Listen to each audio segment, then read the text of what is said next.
Start.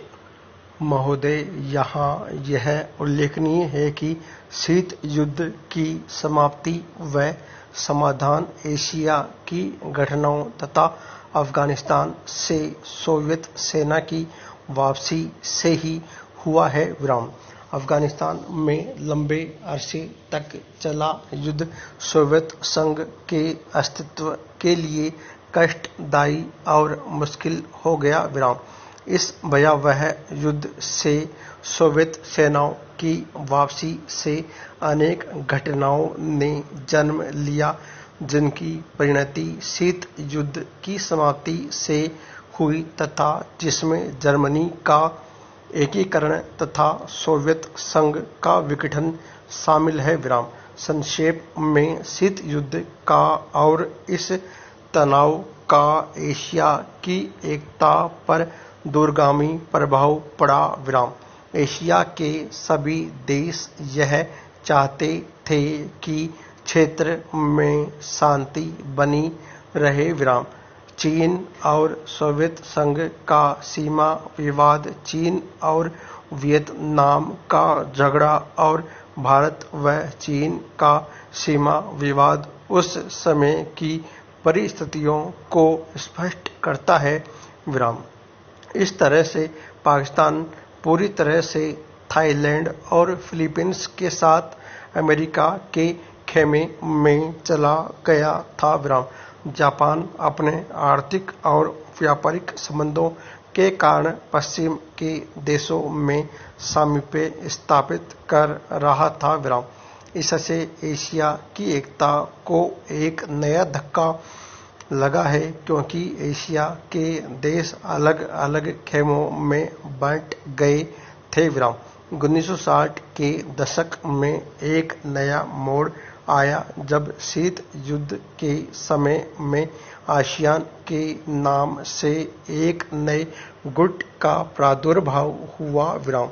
इससे दक्षिणी पूर्वी एशिया के देशों में नए आर्थिक और सुरक्षा संबंधी प्रयास किए गए।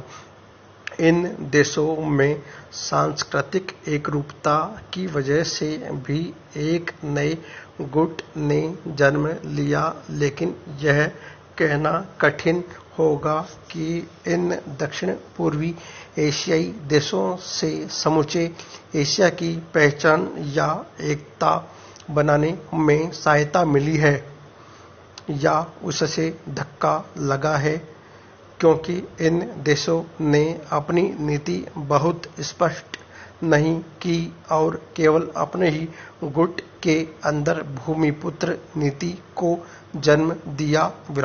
भारत भी अब आसियान का सहयोगी सदस्य बनने जा रहा है। भारत की पहल से दक्षिण एशियाई सहयोग संगठन सार्क की स्थापना सन 1985 में की गई, जिसके फलस्वरूप पड़ोसी देशों के आपसी सहयोग के लिए नया वातावरण तैयार हुआ। यह प्रयास सने सने उपयोगी रूप लेता जा रहा है, जो एशिया की पहचान बनाने की ओर महत्वपूर्ण कदम है।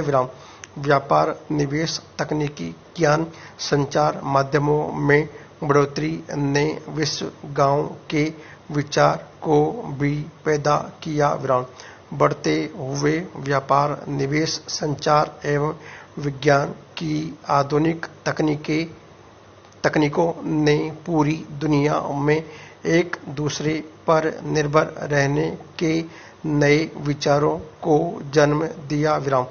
अंग्रेजी भाषा, हॉलीवुड, कंप्यूटर्स और उपभोक्ता संस्कृति ने पूरे विश्व को प्रभावित किया, जिससे देशों में फासले कम हुए, संस्कृति और सभ्यता भी प्रभावित हुई। हो सकता है कि इसके अच्छे परिणाम न हो, ऐसी भी आशंका की जाती है। उदाहरणतः जापान दूसरे महायुद्ध तक अपनी संस्कृति और सभ्यता व संयुक्त परिवार जैसी आधारभूत सामाजिक मान्यताओं को केवल अपनाए हुए नहीं था, बल्कि उससे चिपटा हुआ था, लेकिन जापान जैसे सभ्यता वाले देश भी यूरोप के प्रभाव से बच नहीं सके। Paragraph change. महोदय, दूसरे शब्दों में आर्थिक, व्यापारिक, निवेश और तकनीकी कारणों से द्वितीय महायुद्ध के बाद और शीत युद्ध के दौरान एशिया के देशों में पुनः धुंधलापन पैदा हुआ। विराम। लेकिन यह बात सही नहीं है कि एशिया की संस्कृति और सभ्यता को पश्चिम के प्रभाव और आधुनिक तरीकों ने नष्ट कर दिया। हाँ, एक धक्का जरूर दिया। विराम। पर समय समय पर एशिया का यह रूप, एशिया की यह सभ्यता और संस्कृति बलशाली तरीके से उदीयमान होती दिखाई देती है। विराम। पंडित जवाहरलाल नेहरू ने 1945 में अपनी पुस्तक डिस्कवरी ऑफ इंडिया में एशिया की पहचान पर लिखा है कि 1000 वर्षों से जब यूरोप अपने अंधकार के युग में था, एशिया ने अपने मनुष्यों की प्रगतिशील आत्मा को प्रभावशाली ढंग से दर्शाया। विराम। उन्होंने यह विश्वास भी जताया कि एशिया की संस्कृति और सभ्यता यूरोप की संस्कृति और सभ्यता से अधिक प्राचीन है। विराम।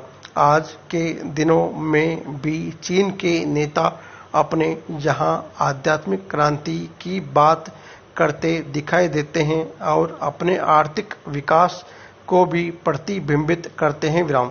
मलेशिया के प्रधानमंत्री भी बड़े गर्व के साथ मलेशिया के रास्ते की बात करते हैं और आधुनिकता और पारंपरिक संस्कृति के मिश्रण से मलेशिया का विकास करना चाहते हैं। विराम। भारत के प्रधानमंत्री भी मध्य मार्ग की बात करते हैं, जिसको वे भारत का पारंपरिक विचार कहा करते हैं। विराम। वियतनाम के यशस्वी नेता भी साम्यवादी विचारधारा को पारंपरिक सहिष्णुता के अनुसार ढालना चाहते थे। विराम। एशिया के इन सब नेताओं की समय समय पर की गई घोषणाओं का वर्तमान संदर्भों में पूरा अर्थ लिया जाना चाहिए, जो एशिया की पहचान को नए सिरे से बनाने में सहायक सिद्ध हो रहा है। Paragraph change.